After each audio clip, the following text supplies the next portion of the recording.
Welcome to my 7th presentation about the best methods to alkylate carbon nucleophiles. This video is about the alkylation of 1,3-dicarbonyl compounds, such as 1,3-diketones, ketoesters, or malonates. These intermediates are readily available and strongly acidic at carbon and can be viewed as activated ketones or esters, because after an alkylation or condensation reaction at carbon-2, one of the two activating groups can be cleaved off. A large group of 1,3-dicarbonyl compounds are acetoacetates and acetoacetamides, resulting from acylations with diketene.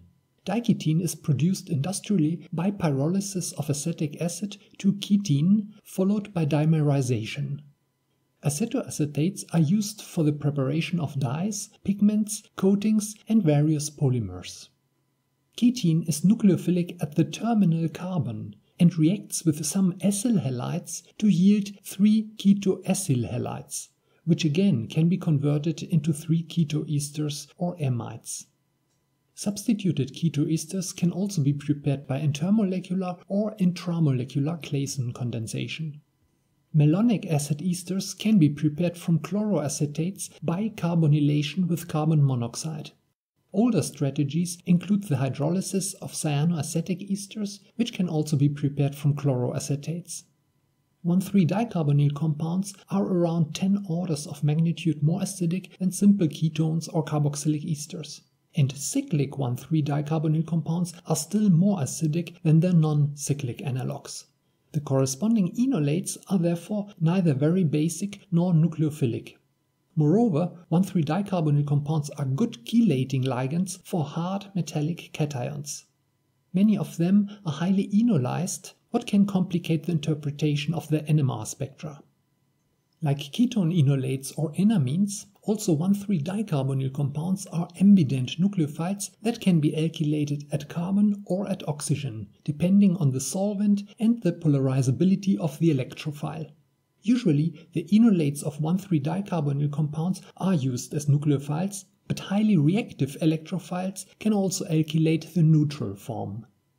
In addition to the good availability of starting materials, the main advantages of this reaction are that no strong bases are required and that even sodium hydroxide can be used as base.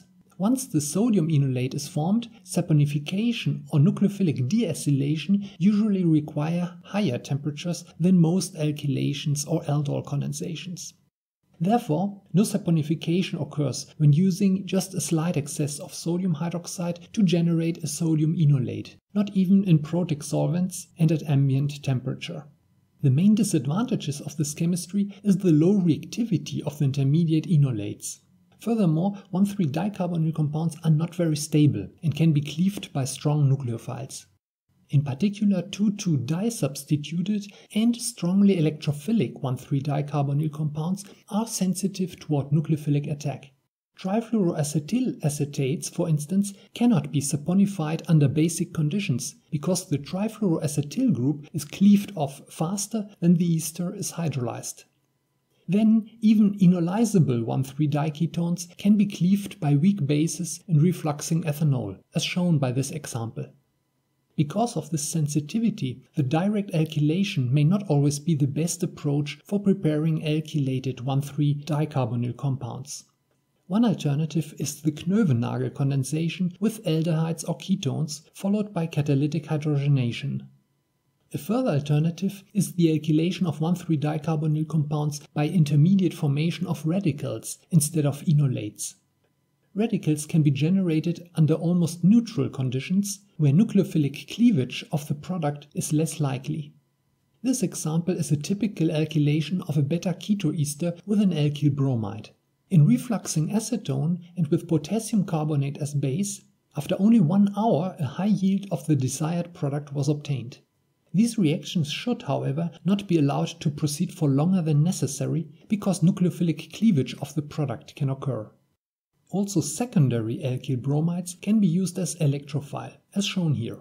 Secondary alkyl halides are much less effective alkylating reagents than primary alkyl halides because the nucleophilic substitutions proceed around 15 times more slowly and beta elimination occurs easier than from primary alkyl halides.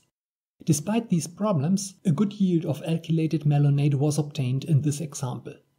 This reaction shows that sodium hydroxide can be used as base for the alkylation of malonates and related compounds. No saponification or elimination occurred. This is an optimized procedure for the preparation of dimethyl cyclopropane dicarboxylate from inexpensive reagents. Because alkyl chlorides are unreactive, the concentration of reactants was maximized by using just enough DMF to keep the mixture stirrable. To drive the reaction to completion, though, a small amount of tetrabutylammonium bromide had to be added at the end of the reaction. When beta-ketoesters are alkylated with alpha-omega dihaloalkanes, O-alkylation is sometimes observed. Ethyl acetoacetate, for instance, reacts with 1,3-dibromopropane to give a dihydropyrane, not a cyclobutane. But with malonates, O-alkylation is usually no issue. This is another example of the use of sodium hydroxide as base for the alkylation of a 1,3-dicarbonyl compound, methyl acetoacetate in this case. The electrophile was ethylene oxide and the alkylation was conducted in methanol at high concentration. Acetylbutyrolactone is a useful intermediate which can for instance be converted into cyclopropyl methylketone by decarboxylation at about 200 degrees Celsius. The Michael addition of 1,3-dicarbonyl compounds to alpha-beta unsaturated ketones can yield products that readily form 6-membered cyclic ketones by aldol addition or condensation. This cyclization can be difficult to prevent because intramolecular reactions often proceed at much higher rates than intermolecular reactions. In the example on this slide, mildly acidic reaction conditions and a small amount of a copper catalyst were used to promote only the Michael addition, without cyclizing the product. Michael additions to tri-substituted olefinic carbon atoms, as in this example, are generally slow reactions, what makes the prevention of cyclization in this case even more difficult. Although this example is formally an allylation by an allylic alcohol, I would rather categorize it as a Michael addition followed by dehydration. As in the previous example, almost neutral reaction conditions were used to prevent further cyclization of the product. A large number of examples of enantioselective allylations of 1,3-dicarbonyl compounds have been reported. Allylic electrophiles readily form allyl complexes with palladium or nickel, and when the metal is simultaneously bound to an enantiomerically pure diphosphene, these complexes can differentiate between the enantiotopic phases of 1,3-dicarbonyl compounds and effect enantioselective allylations, often without the need of any strong base. In this recent example, the allylic leaving group was N-methylaniline, but even allylic alcohols can be used without any additional base. You can find some more examples in the reference list at the end of this video. So, what are the usual side reactions? As already mentioned, 1,3-dicarbonyl compounds can be cleaved by nucleophiles or thermally. If the target product is to keep both activating groups, then reaction conditions should be mild and the reaction time should be kept as short as possible. This here is a further example of partial deacylation of a 1,3-diketone caused by refluxing over weekend. 1,3-diketones or ketoesters can also be cleaved by oxidants, as shown here. Oxygen and 5% of a copper-2 salt were enough to deacylate 60% of a substituted acetoacetate at room temperature. Thus, to prevent such an oxidative decomposition, these products should be kept under inert gas if transition metals are present. As already mentioned, products resulting from the Michael addition of 1,3-diketones or ketoesters to alpha-beta unsaturated ketones may undergo the so-called Robinson annulation, that is, an intramolecular aldol condensation.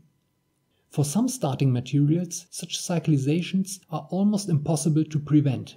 This here is an example of enantioselective Michael addition plus Robinson annulation catalyzed by a chiral amine.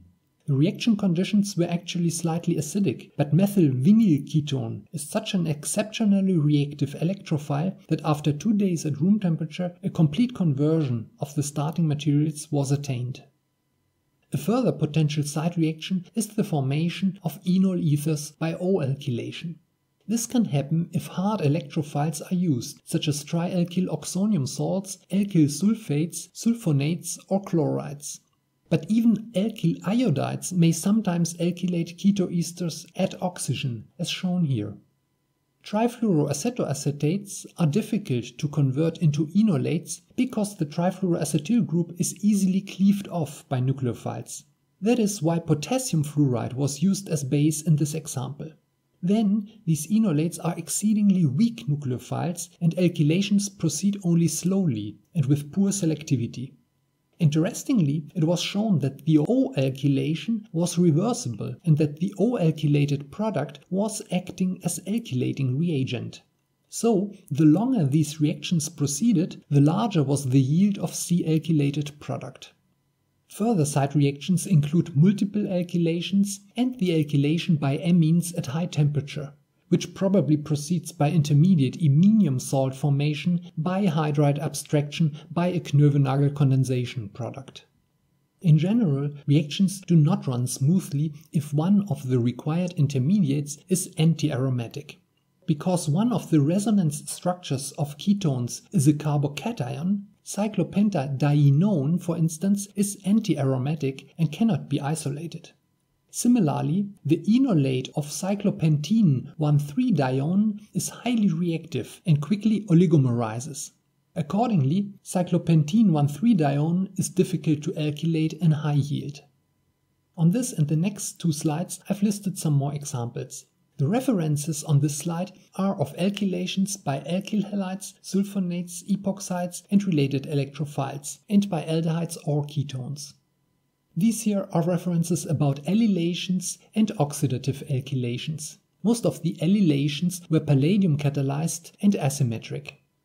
These here are examples of alkylations by olefins or alkynes, and of alkylations conducted under acidic reaction conditions. The next video is about the alkylation of nitroalkanes, again a class of compounds that form weakly nucleophilic carbanions only and that is readily decomposed by nucleophiles. A number of clever strategies exist, however, to alkylate these compounds anyway. See you then.